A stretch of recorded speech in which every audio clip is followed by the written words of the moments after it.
పరిశుద్ధానికి స్తుతులు స్తోత్రాలు వందనాలు తండ్రి. ఈ సాయంకాల సమయంలో ఈ చిన్న కోడికి జయకారంగా మహిమకరంగా జరిగించి ఈయనగల చెవి గ్రహించే రోజు ప్రతి బిడ్డను అనుగ్రహించమని ఈ నామానికి మహిమ తెచ్చాము. యేసు నామములో అడిగి వేడుకుంటున్నాం తండ్రి, ఆమేన్. మత్తయి సువార్త 6వ అధ్యాయము 33వ వచనం.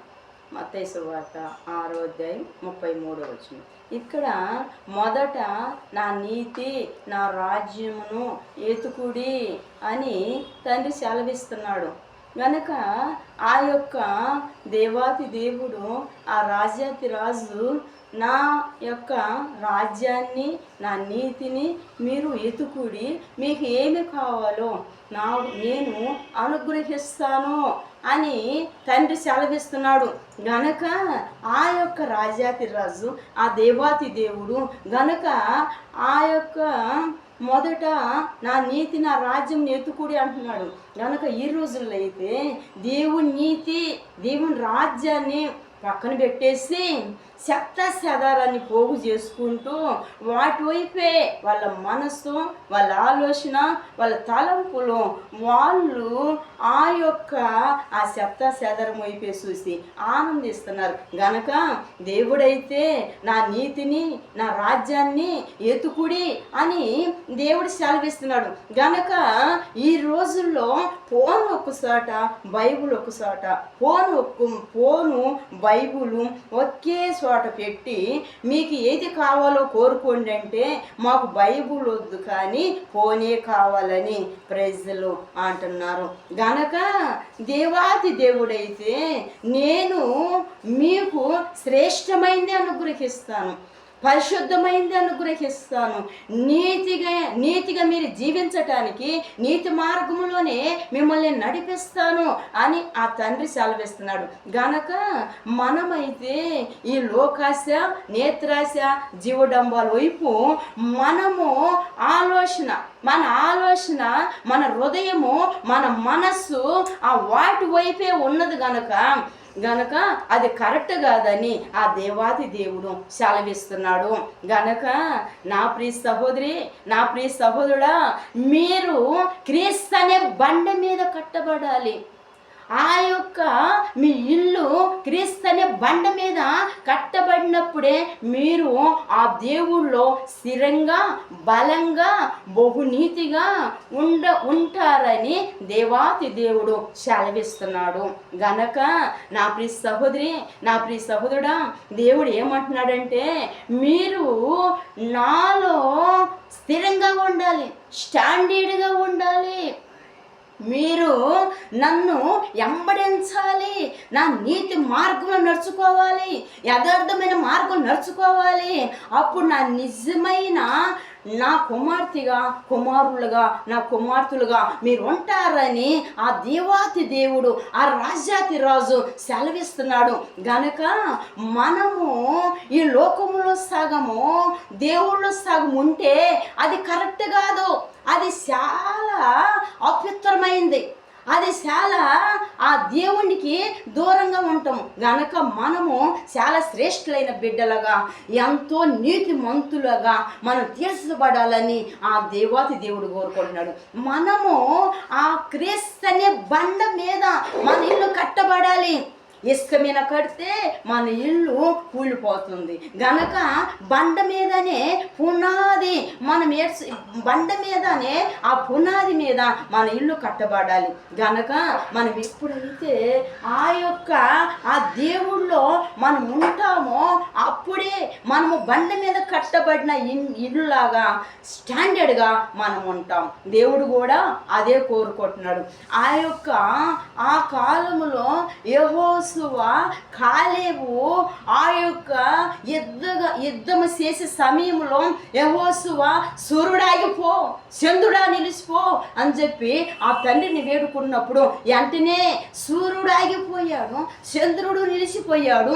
అక్కడ అద్భుతమైన కార్యాలు చూసినట్లుగా ఆ యెహోషువ కాలేబు అద్భుతమైన కార్యాలు చూసినట్లుగా మనం చూస్తున్నాం గ్రంథంలో.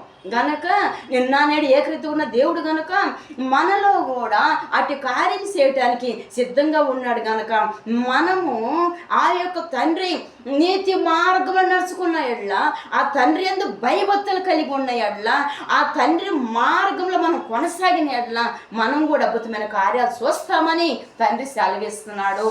గనక నా ప్రియ సహోదరి, నా ప్రియ సహోదరుడా, దేవుణ్ణి ఎమ్మడించినప్పుడు మనం అద్భుతాలు చూస్తాం. నేను ఒక ప్రాంతానికి వెళ్ళినప్పుడు సహోదరి చెప్తుంది, అమ్మా నా పట్ల దేవుడు ఎన్నో కార్యాలు చేశాడు, ఎన్నో మేలు చేశాడు, నా ప్రార్థన ఆలకించాడు, నా పక్షంగా దేవుడు ఉన్నాడు అని ఆ సహోదరి రూఢిగా సాక్ష్యం చెప్తుంది. గనక ఎప్పుడైతే మన హృదయము పరిశుద్ధంగా ఉంటుందో, పవిత్రంగా ఉంటుందో, మన హృదయంలో యేసయ్య నివాసం చేసిన ఈ లోకానికే కానీ, పాపానికే కానీ, జాగ్రత్తనికే కానీ, మోసానికే కానీ మనం వేరుగా ఉంటాం. హృదయం నిండిన దాన్ని బట్టి నోరు మాట్లాడను అని వాక్యం సెలవిస్తుంది. గనక ఎప్పుడైతే మనం పరిశుద్ధత కలిగి ఉంటామో, పవిత్రత కలిగి ఉంటామో, ఆ రాజ్యాతి రాజు, ఆ దేవాతి దేవుడు మనం చేసినట్టు ప్రార్థన మనల్ని ఆలకిస్తాడు. మనం చేసినట్లే ఆరాధనలకి సవెగ్గుతాడు. మన ప్రార్థన ఆలకించి ఈయన వెంటనే జవాబు పత్రం దయచేస్తాడు. గనక ఆ యొక్క దేవాతి దేవుడు మన పట్ల కార్యం చేయటానికి సిద్ధంగా ఉన్నాడు. గనక మనం పరిశుద్ధత కలిగి, పవిత్రత కలిగి, నీతి కలిగి దేవుని అమ్మడించిన ఎడల దేవుడు అద్భుతమైన కార్యం చేయటానికి సిద్ధంగా ఉన్నాడు. గనక ఆ యొక్క యెహోషువ కాలేబు ఆ కానాను దేశంలో ప్రవేశించటానికి దేవుడు నడిపించినప్పుడు, ఆ దేశానికి వెళ్ళినప్పుడు ఆ యొక్క దేశ పరిస్థితి ఎలాగున్నదో అని ఆ దేశాన్ని గమనించటానికి వెళ్ళినప్పుడు ఆ దేశంలో ఒక రహాబు అనే స్త్రీ ఉంది. ఆ రహాబు అనే స్త్రీ ఆ యెహోషువ కాలేబు దైవ సేవకులని ఆ రహాబు అనే స్త్రీ గమనించింది, గుర్తించింది. గనక ఒక అన్యురాలు, ఒక పాపములు జీవించే స్త్రీ, ఒక జాగ్రత్తలో జీవించే స్త్రీ, దేవుడంటే తెలియదు, దేవుని వాక్యం తెలియదు, దైవ సేవకులంటే తెలియదు. అలాంటి స్త్రీ దేవుని యందు భయభక్తులు కలిగి, దేవుని యందు మంచి జ్ఞానము కలిగి, వివేకము కలిగి, వీరు దైవ సేవకులని గుర్తువెరిగి ఆ ఊర్లో ఉన్న ఆ ప్రజలు వీరిని వెతికి పట్టుకోవాలనుకున్నప్పుడు ఆ యొక్క రహాబు తన ఇంటిలో ఒక స్థానం ఇచ్చి యెహోషువ కాలేబుకి మంచి ఆదరణ కలిగించినట్లుగా మనం చూస్తున్నాం గ్రంథంలో. గనక దేవుడు తెలియనప్పటికైనా, మారు మనసు లేనప్పటికైనా, రక్షణ లేనప్పటికైనా, బాప్టిస్టులు పొందినప్పటికైనా కూడా వీరు దేవుని సేవకులని గుర్తు వెరిగి మీరు మరలా ఈ యొక్క దేశంలోకి వస్తారు, ఈ యొక్క ఊర్లో మీరు అడుగు పెడతారు. అప్పుడు నా ఇంటికి రక్షణ కావాలి, నా ఇంటికి మారు మనసు కావాలి, నాకు దేవుని నేను గుర్తు ఎరగాలి, ఆ దేవునికి నా హృదయం ఇవ్వాలి. గనుక మీరు మా కొరకు, నా కొరకు, నా రథ సముద్ర కొరకు ప్రార్థన చేసి ఆ మారు మనసు రచన మాకు మీరు కలగజేయాలని చెప్పేసి ఆ రహాబు అనే ఆ స్త్రీ ఆ యెహోషువ కాలేబుతో ఏడుకున్నట్లుగా, వారితో చెప్పినట్లుగా, దైవసేవకులతో చెప్పినట్లుగా మనం చూస్తున్నాం. గనక ఆ స్త్రీకి ఎంత విశ్వాసం, ఎంత నమ్మకము, తన పాపాన్ని వదిలిపెట్టేసింది, తన శాపాన్ని వదిలిపెట్టేసింది, తన జాగ్రత్తను వదిలిపెట్టేసింది. ఆ దేవుడు కావాలని, పరలోక రాజ్యం కావాలని ఆ సేవకులు వేడుకున్నప్పుడు ఆ సేవకులు ఆ రీతిగానే నీ కొరకు మేము ప్రార్థన చేసి తండ్రిని వేడుకుంటామమ్మా, ఆ తండ్రికి మార్మోసు దయచేస్తాడు, రచన దయచేస్తాడు, నేటి బాప్టిస్టులు పొంది ఆ రాజ్యానికి ఆయత్తపడాలని చెప్పేసి ఆ స్త్రీకి మంచి ఆ యొక్క దేవుని సువార్త బోధించినట్లుగా మనం చూస్తున్నాం. కాలేబు, యెహోషువ కాలేబు ఎంతో భారము కలిగి, ఎంతో బాధ్యత కలిగి, ఎంతో దేవుణ్ణి మార్గములో కొనసాగారు, దేవుణ్ణి ఆ యొక్క త్రోవలో కొనసాగారు, నిజమైన భక్తులుగా తీర్చిదిద్దబడ్డారు. కనుక మనం బండ మీద కట్టబడిన ఇల్లులాగా ఉండాలి, ఇసుక మీద కట్టబడిన ఇల్లులాగా ఉండటానికి వెళ్ళలేదు.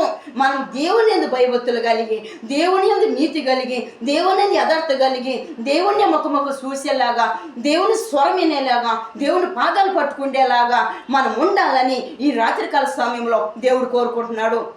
నా ప్రియ యవన సహోదరి, యవన సహోదరుడా, దేవుని పాదాలు పట్టుకో, దేవుని అమ్మడించు, దేవుని స్తుతించు. ఆ క్లబ్ వైపు కాదు, రెస్టారెంట్ వైపు కాదు, సినిమా హాల్ వైపు కాదు, ఆ యొక్క పార్కుల వైపు కాదు. నీ మైండ్, నీ మనస్సు, నీ ఆలోచన, నీ హృదయము, నీ తలంపు దేవుడి చేతిలో పెట్టి మంచి భవిష్యత్తు నాకు అనుగ్రహించు ప్రభువా. నువ్వు నాకు కావాలి ప్రభువా. నా హృదయంలో నువ్వు రా నాయనా, నా గుండెలో నువ్వు ఉండు తండ్రి. నువ్వు ఉంటే నాకు చాలు. ఈ లోకమని లోకాశ నేత్రాశ జీవుడంబలు జిగటగల ఊపి నరసింహ గుంట నుంచి నన్ను విడిపించి, ఆ ఆటగాడు వేసి ఆ బోనాల నుంచి నన్ను విడిపించి, అపవిత్రత నుంచి నన్ను విడిపించి నీతి మార్గం నడిపించమని నిన్ను వేడుకుంటున్నాను తండ్రి అని చెప్పేసి తండ్రికి నువ్వు మొరపెట్టినట్లా తండ్రి అద్భుతమైన కార్యాలు చేయడానికి సిద్ధంగా ఉన్నాడు కనుక ఎవరైతే హృదయపూర్వకంగా తండ్రిని వేడుకుంటారో, తండ్రిని స్తుతిస్తారో వారు పచ్చంగా ఉంటానని దేవుడు సెలవిస్తున్నాడు. ఎవరైతే నన్ను గనపరుస్తారో వారు నేను గనపరుస్తాను అంటున్నాడు తండ్రి. ఎవరైతే నన్ను స్వరం తెచ్చుకుంటారో వారు పచ్చంగా నేను నిలిచి ఉంటాను అని తండ్రి సెలవిస్తున్నాడు. అడిగే కన్నా ఊహించే కన్నా మరి కార్యాలు చేస్తానని కూడా ఆ దేవత దేవుడు సెలవిస్తున్నాడు. గనుక మనము తండ్రిని వేడుకునేవారిగా, తండ్రిని స్తుతించేవారిగా, యెహోషువ కాలేబులాగా, ఆ రాహాబు అనే స్త్రీలాగా మనం ఉండాలని, మనం ఎంతో దేవుని వైభవతలు కలిగి ఉండాలని ఆ దేవాతి దేవుడు కోరుకుంటున్నాడు గనక అటు కృప మనకు దేవుడు దయచేస్తాడు గనక దేవుని ఏడుకోవాలని దేవుడు సెలవిస్తున్నాడు. ఈ చిన్న మాటలు దేవుడు దీవించను గాక. ప్రార్థన. పరిశుద్ధురానికి స్తుతులు స్తోత్రాలు నాయన, జీవాధిపతిని వందనాలు స్తోత్రాలు నాయన. ఈ రాత్రికాల సమయంలో నా తండ్రి మొదట నా నీతిని నా రాజ్యం ఎత్తుకుడి, మీకు ఏది కావాలో నేను అనుగ్రహిస్తాను అని మీరు సెలవిస్తున్నారు నా తండ్రి. నాయన నీ నీతిని పొందుకోలేక, నీ రాజ్యాన్ని పొందుకోలేక, నువ్వు ఇచ్చే శ్రేష్టమైన ఆ యొక్క బహుమానాలు దేవునిలో ఆశీర్వాదాలు పొందుకోలేక ఈ లోకములో అయ్యా లోకములో జీవించే ప్రతి బిడ్డతో మీరు మాట్లాడి నీ మారుమనసు రక్షణ పొందుకొని నీటి బాప్టిస్టుని పొంది వారి పేరు జీవగ్రంథంలో వ్రాయబడినట్లుగా నీ యందు నీతి కలిగి, యథార్థత కలిగి, అయ్యా నీ యందు భయభక్తులు కలిగి, శరీతాన్ని విసర్జించి నిన్ను వేడుకొని నీ రక్షణ పొంది నీ పాదాలు పట్టుకునేవారిగా, నీ యొక్క స్వరాన్ని వినేవారిగా, నీ ఆత్మాభిషేకాన్ని వారిపై అయ్యా దిగి వచ్చేలాగా యెహోషువ కాలేబులాగా బహునీలో మండి యుద్ధ వీరులుగా, సైనికులుగా నీ సువార్త ప్రకటించేవారిగా, నిన్ను అంబడించేవారిగా, నీతి మార్గం నడుచుకునేవారిగా, ఈ లోకంలో నుంచి, ఈ పాపంలో నుంచి, జారత్వంలో నుంచి వేరే పరిశుద్ధ మార్గంలో నడుచుకొని నీకు అంగీకారంగా ఉండినట్లుగా ప్రతి బిడ్డలు నీ నీతి మంతులుగా తీర్చబడేలాగా కడవరి కాలంలో వారి ఆత్మ ప్రాణ శరీరము కడగబడి నీ రక్తంలో కడగబడి నీ యందు భయభక్తులు కలిగి ఉండేలాగా ఆ రీతిగా ప్రతి బిడ్డను నువ్వు మాత్రం తీర్చిదిద్దమని, నీ రాజ్యాన్ని కాగితపడేలాగా మారు మనసు రక్షణ కలగజేసి నీ నామానికి మాత్రమే ఘనత మహిమ ప్రభావం తెచ్చుకోమని నజరైన యేసుక్రీస్తు వారి నామమున ప్రార్థన చేసి అడిగి వేడుకొస్తున్నాం తండ్రి. ఆమేన్. యేసు రక్తమే జయం, సిలువ రక్తమే జయం, యేసు నామే జయం, యేసు నామములో సంపూర్ణ నిజమ కలుగును గాక, అపవాది క్రియలకు లయము కలుగును గాక. ఆమేన్. ఈ సందేశం మీకు నచ్చినట్లయితే తత్వ ఛానల్ లైక్ చేసి షేర్ చేయుడి. God bless you.